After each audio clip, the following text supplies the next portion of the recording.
ವಿರಾಮದ ನಂತರ ಮತ್ತೊಮ್ಮೆ ಪ್ರೀತಿಯ ಸ್ವಾಗತ ವೀಕ್ಷಕರೇ. ನೀವು ನೋಡ್ತಾ ಇದ್ದೀರಾ Jaipur gems and jewels Jayanagar ಅರ್ಪಿಸುವ powered by Shashi Arya dish wash bar ಅವರ ಬ್ರಹ್ಮಾಂಡ ನೇರ ಪ್ರಸಾರದ ಕಾರ್ಯಕ್ರಮವನ್ನು. ಗುರುಜಿ, ನಮಗೆ ಈಗಾಗಲೇ ಹಲವಾರು ವಿಚಾರಗಳನ್ನು ತಿಳಿಸ್ಕೊಡ್ತಾ ಇದ್ರಿ. ಮುಂದೆ ಯಾವ ವಿಚಾರಗಳಿದೆ ಗುರುಜಿ?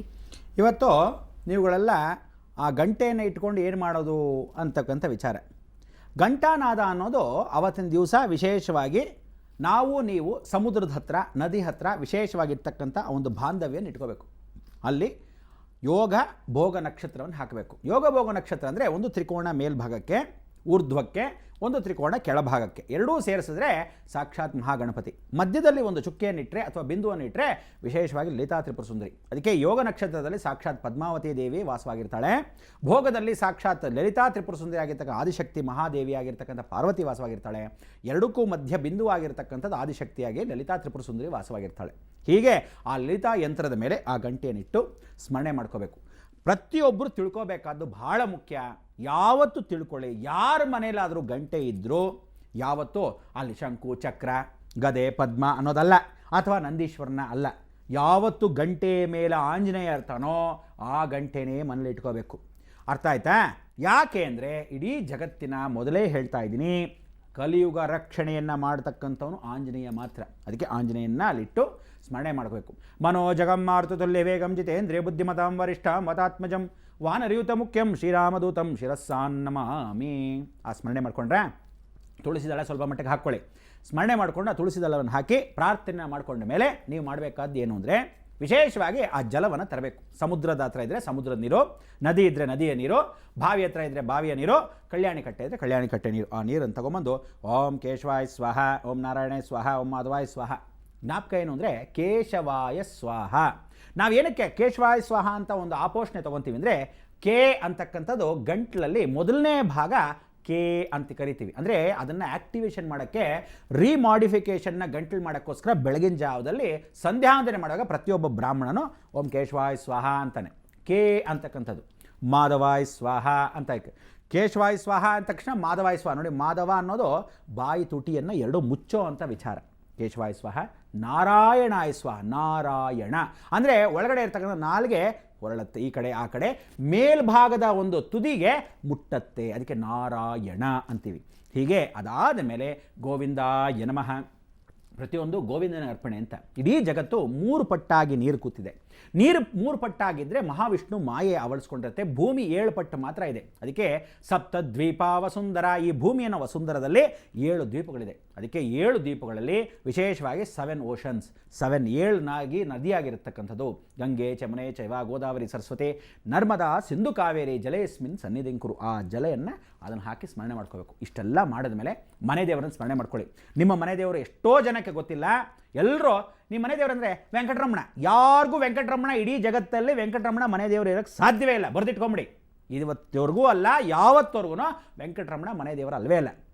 ವೆಂಕಟರಮಣ ಬಂದು ಆರಾಧ್ಯ ದೇವತಾ ಭವ ಅಂದರೆ ಕೃಷ್ಣದೇವರಾಯರ ನಂತರ ಬಂದಿರತಕ್ಕಂಥದ್ದು. ನಿಮಗೆ ಎಲ್ಲರಿಗೂ ಇರತಕ್ಕಂಥದ್ದು ಕುಲದೇವರು ಇರ್ತಾರೆ, ಎಲ್ಲೋ ಒಂದು ಗ್ರಾಮ ದೇವತೆ ಇರ್ತಾಳೆ. ಅದಾದ ಮೇಲೆ ಮನೆ ಇರತಕ್ಕಂಥದ್ದು ವೀರಭದ್ರಸ್ವಾಮಿ. ಉಗ್ರ ದೇವತೆಗಳು ಮಾತ್ರ ಇರ್ತಾರೆ. ರೌದ್ರ ದೇವತೆಗಳು ಕಾಳಭೈರವ ಇರ್ತಾನೆ, ಆಂಜನೇಯ ಇರ್ತಾನೆ, ಹೀಗಿರ್ತಾರೆ ಹೊರತು ಮನೆ ದೇವರುಗಳಲ್ಲಿ ಯಾವ ಕಾಲಕ್ಕೂ ಈಶ್ವರ ವೆಂಕಟೇಶ್ವರ ಬರೋದಿಲ್ಲ. ಗೋತ್ರಗಳಲ್ಲಿ ಮಾತ್ರ ಬಂದಾಗ ಶಿವಗೋತ್ರೋದ್ಭವಸ್ಯ ಅಂದರೆ ಆ ಗೋತ್ರಕ್ಕೆ ಶಿವನು ಯಾವ್ಯಾವ ಊರಲ್ಲಿ ವಾಸವಾಗಿರ್ತಿರೋ ಅವರಿಗೆ ಆ ವಂಶಕ್ಕೆ ಆ ಹೆಸರನ್ನು ಕೊಟ್ಟು ಆ ರೀತಿಯಾಗಿ ಸ್ಮರಣೆ ಮಾಡ್ಕೊತಾನೆ. ವೆಂಕಟೇಶ್ವರ ವೈಷ್ಣವ ಸಂಪ್ರದಾಯದಿಂದ ಬಂದಿರೋ ಪಕ್ಷ ಅಲ್ಲಿರ್ತಕ್ಕಂಥವನಿಗೆ ವೆಂಕಟರಮಣನಾಗಿರ್ತಕ್ಕಂಥವನು ಮನೆಯ ಕುಲದೇವರಾಗಿ ಸ್ಮರಣೆ ಮಾಡ್ಕೋಬೇಕು. ಅದಾದ ಮೇಲೆ ಗ್ರಾಮ ದೇವತೆ, ಎಲ್ಲಿ ನಿಮ್ಮ ಗ್ರಾಮದಲ್ಲಿ ವಾಸವಾಗಿರ್ತೀರೋ ಆ ಗ್ರಾಮವನ್ನು ನೆನೆಸ್ಕೊಂಡು ಆ ಗ್ರಾಮ ದೇವತೆಯನ್ನು ನೆನೆಸ್ಕೋಬೇಕು. ನೀವು ಬಾಡಿಗೆ ಮನೇಲಿರ್ತೀರೋ, ಸ್ವಂತ ಮನೇಲಿರ್ತೀರೋ, ದಟ್ ಈಸ್ ಡಿಫ್ರೆಂಟ್. ಯಾವತ್ತು ತಿಳ್ಕೊಳ್ಳಿ, ಆ ದೇವರನ್ನು ಸ್ಮರಣೆ ಮಾಡ್ಕೋಬೇಕು. ಆ ದೇವರನ್ನ ಸ್ಮರಣೆ ಮಾಡಿಕೊಂಡು ತದನಂತರ ಇಷ್ಟ ದೇವರು, ಯಜಮಾನ್ರಿಗೊಂದು ಎಷ್ಟು ದೇವರು ಇರ್ತಾರೆ, ಹೆಂಡತಿಗೊಂದಿಷ್ಟು ದೇವರು ಇರ್ತಾರೆ, ಮಕ್ಕಳಿಗೊಂದಿಷ್ಟು ದೇವರು ಇರ್ತಾರೆ. ಎಲ್ಲರಿಗೂ ತಿಳ್ಕೊಳ್ಳಿ, ಇಷ್ಟ ದೇವರೇ ಕುಲದೇವರಾಗೋದು. ಫಾರ್ ಎಕ್ಸಾಂಪಲ್ ಹೆಂಗಾಗತ್ತದು ಅಂದರೆ, ನೀವೇನಾದರೂ ಒಂದು ವಿಶೇಷವಾಗಿ ಒಂದು ಊರಿಗೆ ಹೋಗಿರ್ತೀರ, ಅಮೇರಿಕಾ ಗಂಡ ಹೆಂಡತಿ. ಸರಿ, ಅವನಿಗೊಂದು ಮದುವೆ ಮಾಡಬೇಕು. ಇಲ್ಲಿಂದ ಇಂಡಿಯಾದಿಂದ ಒಂದು ಹುಡುಗಿ ಕರ್ಕೊಂಡು ಹೋಗಿ ಮದುವೆ. ಸರಿ ಆಯಿತು, ಅವರಿಬ್ಬರಿಗೂ ಒಂದು ಸಂತಾನ ಅಭಿವೃದ್ಧಿ, ಮದುವೆ ಆಯಿತು, ಮಗು. ಅವನೇನು ಮಾಡಿರ್ತಾನೆ, ಆ ಊರಲ್ಲಿ ವಿದೇಶದಲ್ಲಿ ಯಾವ ಫೇಮಸ್ ಆಗಿರ್ತಕ್ಕಂಥ ವಿಚಾರ, ಭಾಳ ವಿಶೇಷವಾಗಿ ಫೇಮಸ್ಸು ಅಂದರೆ ವೆಂಕಟರಮಣ, ಇಲ್ಲ ಕೃಷ್ಣ, ಇಲ್ಲ ಶಿರ್ಡಿ ಸಾಯಿಬಾಬಾ, ಇಲ್ಲ ಮಹಾಗಣಪತಿ, ಈಶ್ವರ ಎಲ್ಲೋ 1-2 ಕಡೆಗಳ ಕೆಲವು ಭಾಗದಲ್ಲಿ ಮಾತ್ರ ಈ ರೀತಿಯಾಗಿ ಫೇಮಸ್ ದೇವರುಗಳನ್ನ ಇಟ್ಟಿರ್ತಾರೆ. ಅವನೇನು ಮಾಡ್ತಾರೆ, ಒಂದು ಕ್ಯಾಲೆಂಡರ್ ತಂದು ಹಾಕೊಂಡಿರ್ತಾನೆ. ಇವನಿಗೊಂದು ಮಗು ಹುಟ್ಟುತ್ತಾನೆ. ಹುಟ್ಟಿದ ತಕ್ಷಣ ಏನು ಮಾಡ್ತಾನೆ, ನೋಡ್ತಾನೆ, ಅಪ್ಪ ವೆಂಕಟರಮಣನ ಪೂಜೆ ಮಾಡ್ತಾ ಇದ್ದಾನೆ ಇರಬೇಕು. ಸರಿ, ಅವ್ನಿಗೆ ಆವತ್ತಿಂದ ಏನಾಗ್ತಾರೆ, ಇದು ನಮ್ಮ ತಾತ ಪೂಜೆ ಮಾಡ್ತಿದ್ದೇನೋ, ನಮ್ಮಪ್ಪ ಪೂಜೆ ಮಾಡ್ತಾ ಇದ್ದಾನೆ, ಅದಕ್ಕೋಸ್ಕರ ನನಗೆ ಮನೆ ದೇವರು. ಅಲ್ಲಿಂದ ಕುಲದೇವರಾಗ್ಬಿಟ್ರೆ ಹೊರತು ನಿಮ್ಮ ಇಷ್ಟ ದೇವರೇ ಕುಲದೇವರಾಗೋದು. ಯಾವತ್ತು ಕುಲದೇವರಾಗಿರ್ತಕ್ಕಂಥದ್ದು ಮೊದಲಿಂದ ಪುರಾತನದಿಂದ ಎಲ್ಲಿ ಹೊಲಸೆ ಬಂದಿರ್ತೀರೋ, ಅಂದರೆ ನೀವು ಬೇರೆ ಊರಿಂದ ಪ್ರಾಂತದಿಂದ ತಾತನ ಕಾಲಕ್ಕೋ ಮುತ್ತಾತನ ಕಾಲಕ್ಕೋ ಬಂದಿರ್ತೀರೋ, ಆ ಹೊಲಸೆ ಬಂದಿದ್ದಾಗ ಅಲ್ಲಿರೋ ಗ್ರಾಮ ದೇವತೆ, ಅಲ್ಲಿರ್ತಕ್ಕಂಥ ಕುಲದೇವರನ್ನ ಮರ್ತೋದ್ರಿ, ಅದು ಒಣಗ್ತಾ ಇದ್ರೆ ಇಲ್ಲಿ ಸಂಸಾರ ಒಣಗ್ತಾ ಇರುತ್ತೆ. ಎಷ್ಟು ಬಂದರೂ ಸಾಲದೇ ಇರುತ್ತೆ. ಅದು ನೀವು ಜ್ಞಾಪಕ ಇಟ್ಕೊಂಡು ತಾತ ಸಾಯಕ್ಕೆ ಮೊದಲು, ಅಜ್ಜಿ ಸಾಯಕ್ಕೆ ಮೊದಲು, ದೊಡ್ಡವ್ರು ಹಿರಿಯ ಸಾಯಕ್ಕೆ ಮೊದಲು ತಿಳ್ಕೋಬೇಕು. ಈಗ ಎಲ್ಲ ಛಿದ್ರ ಆಗ್ತಾಯಿದ್ರೆ ಒಂದು ಕಡ್ಡಿನ ಮುರಿದು ಬಿಸಾಕ್ಬಿಡ್ಬೋದು, 10 ಕಡ್ಡಿನ ಸೇರಿಸಿದ್ರೆ ಮುರಿಯೋಕ್ಕಾಗತ್ತಾ? ಒಗ್ಗಟ್ಟಿನ ಫ್ಯಾಮಿಲಿ ಇರಬೇಕು. ಎಲ್ಲಿದ್ರೆ ಒಂಟಿ ಪಿಶಾಚಿಗಳೇ, ಒಂಟಿ ಗೂಬೆಗಳಿರ್ತಾರೆ, ಒಂದು ಮನೇಲಿ ಗಂಡ ಹೆಂಡತಿ ಒಂದು ಅಪಾರ್ಟ್ಮೆಂಟಲ್ಲಿ ಕುಕ್ಕರ್ಸ್ಕೊಂಡಿರ್ತಾರೆ.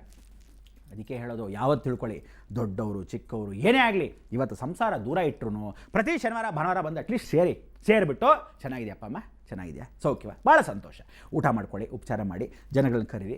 ಜನವೇ ಬೇಡ ಈ ಕಾಲದಲ್ಲಿ. ನಾನು ನನ್ನ ಹೆಂಡತಿ ಗಂಡ, ಇವಳಿಗೊಂದು ಯೋಚನೆ ಇಲ್ಲ, ಅವನಿಗೆ ನನ್ನ ಹೆಂಡತಿನೇ ಯಾವಾಗಲೂ ಇರಬೇಕು ಡಾಮಿನೇಷನ್ನು. ಬೇರೆಯವ್ರ ಹತ್ರ ಮಾತಾಡಿದ್ರೆ ಅವಮಾನ, ಇಲ್ದೇ ಅನುಮಾನ, ಕೇತು ಪೆದ್ದ ರೋಗಂ, ಅನುಮಾನಂ ಪೆದ್ದ ರೋಗಂ. ಹಾಗೆ ಆಗೋಗಿ ಜೀವನದಲ್ಲಿ ಕುಟುಂಬಗಳೇನಾಗಿದೆ, ಸಣ್ಣದಾಗಿ ಡಬ್ಬಿಗಳ ಥರ ಆಗೋಗಿದ್ರೆ. ಒಟ್ಟು ಕುಟುಂಬದಲ್ಲಿದ್ದರೆ ಏನು ಮಾಡ್ತಿದ್ರಿ, 4 ಜನ ಸೊಸೆಂದರು ಇವತ್ತು ಜಗಳ ಮಾಡಿದ್ರು, ರಾತ್ರಿಗೆಲ್ಲ ಸೆರೆ ಹೋಗೋದು. ಓದಬೇಕಾದ್ರೂ ಮಕ್ಕಳು ಭಾಳ ಚೆನ್ನಾಗಿ ಓದ್ತಾ ಇದ್ರು. ಏನಕ್ಕೆ ಓದ್ತಾ ಇದ್ರು? ಅವನ ಮೇಲೆ ಕಾಂಪಿಟೇಷನ್. ನೋಡೋ ನಿಮ್ಮ ಚಿಕ್ಕಮ್ಮನ ಮಗ ಎಷ್ಟು ಚೆನ್ನಾಗಿ ಓದ್ತಾ ಇದ್ದಾನೆ, ನೀನು ಓದು, ರಾಜು ಓದ್ತಾ ಇದ್ದಾನೆ, ನೋಡಿ ಇವನು ಕುಮಾರ ಎಷ್ಟು ಚೆನ್ನಾಗಿ ಓದ್ತಾ ಇದ್ದಾನೆ. ಹೀಗೆ ಒಬ್ಬೊಬ್ಬರು ಓದೋದು ಕಾಂಪಿಟೇಷನ್ನಾಗಿ ಚೆನ್ನಾಗಿ ಓದೋರು ಎಲ್ಲ ವಿದ್ಯಾವಂತರಾಗ್ತಿದ್ರು. ಈಗಲೇ ಅವನೊಬ್ಬನೇ ಕೂತಿರ್ತಾನೆ. ಪಾಪ ಆಯಾ ಬಂದು ಮನೆಗೆ ಬಿಟ್ಬಿಟ್ಟು ಹೋಗಿರ್ತಾಳೆ, ಮನೆ ಕೆಲಸದೋಳು ನೋಡ್ಕೊತಾ ಇರ್ತಾಳೆ. TV ಒಂದು ಬಿಟ್ಟರೆ ಇನ್ನೇನೂ ಇಲ್ಲ, ಅದ್ಯಾವುದೋ ಪಾರ್ಟೂನು ಹಾಕ್ಕೊಂಡು ಕೂತ್ಕೊಂಡಿರ್ತವೆ. ಅದಕ್ಕೆ ತಲೆ ಬುಡ ಅರ್ಥವಾಗಲ್ಲ.